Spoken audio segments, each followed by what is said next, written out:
अस्सलाम वालेकुम friends, back to the new vlog. आप सबको तो पता ही है आज 22 सितंबर है और आज हमारी एनिवर्सरी है। लेकिन हमारी तबीयत सही ना होने की वजह से हम लोग कहीं भी घूमने नहीं जाएंगे। आज हम अपनी एनिवर्सरी सेलिब्रेट नहीं करेंगे।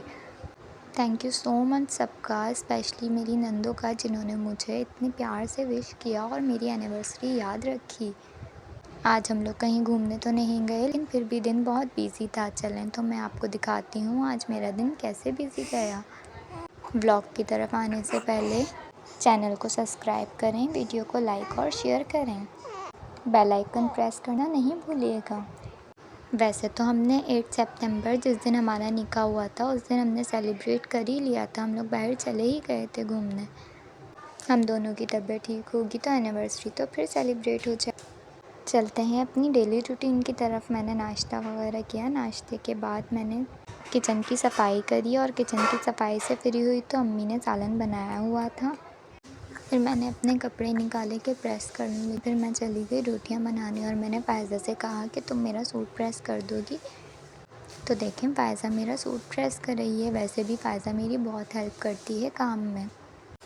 फिर फ़ायज़ा ने मेरा सूट प्रेस किया और अच्छा हुआ कि मैंने सूट प्रेस करवा ही लिया था, क्योंकि जब मैं फ्री हुई तो लाइट जा चुकी। फ़ायज़ा मेरे कपड़े प्रेस कर रही थी और मैं रोटियां बना रही थी। रोटियां भी मैं इसलिए जल्दी जल्दी बना रही थी क्योंकि लाइट चली जाती तो गैस भी चला जाता, क्योंकि हमारे यहाँ गैस नहीं आ रहा था। गैस मशीन से ही आता है। संडे वाले दिन गैस वाले बहुत तंग करते हैं, जैसे लाइट वाले करते हैं। ना लाइट होती ना गैस होता। फिर खाना वगैरह लोगों ने, और खाने से फ्री होने के बाद मैंने किचन की सफाई करी।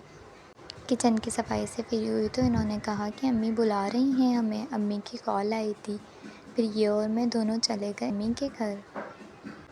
मैंने कहा पता नहीं क्या काम आ गया, अम्मी को क्यों बुला रही हैं। अगर सुबह से पता होता तो मैं जल्दी जल्दी अपने काम ख़त्म कर लेती, लेकिन फिर मुझे अपना कमरा ऐसा ही फैला हुआ छोड़ के जाना पड़ा। जब मैं अम्मी के घर से आऊँगी तो आपको दिखाऊँगी कि मेरा कमरा आज कितना फैला हुआ है। एनिवर्सरी वाले दिन अम्मी के घर जा रही थी तो थोड़ा तैयार वगैरह भी होकर गई, चूड़ियाँ वगैरह भी निकाली, इसलिए कमरा ज़्यादा फैला हुआ था। फिर देखें हम अम्मी के घर आए तो आप ही से मैं मिली। मैं यहाँ आई तो मुझे पता लगा अम्मी ने चीज़ लगाई हुई है बच्चों की। मैं चाय पी रही थी तो मेरी नज़र हुरम के फ्रेम पर गई जो अम्मी ने अपने कमरे में लगा हुआ था। बहुत ही प्यारा लग रहा था। मैं तो ज़िद कर रही थी कि अम्मी मुझे दे दें, लेकिन अम्मी ने दिया ही नहीं। फिर अम्मी ने हमारी एनिवर्सरी के लिए केक मंगवाया हुआ था। मैंने और इन्होंने केक काटा। बैकग्राउंड इग्नोर करिएगा, मैंने तो देखा ही नहीं था कि पीछे से फैला हुआ है, बस ऐसे ही बैठ गई थी। केक तो अम्मी ने मेरा फेवरेट मंगवाया था। चॉकलेट केक मेरा फेवरेट है। जो मेरे डेली व्लॉग वॉच करता है उसे पता होगा कि मुझे चॉकलेट केक और चॉकलेट वगैरह बहुत पसंद है। मैं तो आने की तैयारी कर रही थी और ये हुरम के साथ खेल रही थी। फिर मैंने थोड़ी सी वीडियो वगैरह शूट करी। मैंने कहा चलो आप हुरम के साथ खेल, दे ही नहीं रही थी हुरम को मुझे। हम सब ने केक वगैरह खाया और फिर मम्मा कहने लगी बेटा ये ले जाओ। मैं घर आई तो ये मुझे घर छोड़कर खुद चले गए दोस्तों में। मैंने सोचा थोड़ी सी टिकटॉक वगैरह ही बना लेते हैं, आज तो वैसे भी इतनी ज़्यादा वीडियोस नहीं। मैंने बड़े मज़े से फिर अपनी वीडियोस वगैरह बनाई। मैं वीडियो बना ही रही थी कि मेरा ध्यान पीछे गया और मुझे याद मैं कमरा कितना फैला कर गई भी हूँ। फिर मैंने सोचा कि कमरा इतना फैला हुआ है, पहले ये समेटूँ या वीडियो बनाऊँ। तो फिर मुझे ख़्याल आया कि पहले वीडियो रिकॉर्डिंग कर लेती हूँ। मैंने इसलिए पहले अपनी वीडियोस बनाई बहुत सारी, क्योंकि अगर समेटती तो मेरी शहज़ादी सो जाती, फिर इनके साथ मैं कैसे वीडियो बनाती।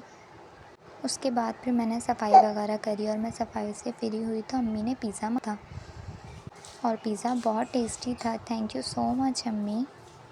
फिर हम पिज़्ज़ा खाया और फिर मैं बहुत थक गई थी। चलें तो आज का व्लॉग यहीं एंड करते हैं। इंशाल्लाह कल मिलेंगे न्यू व्लॉग के साथ।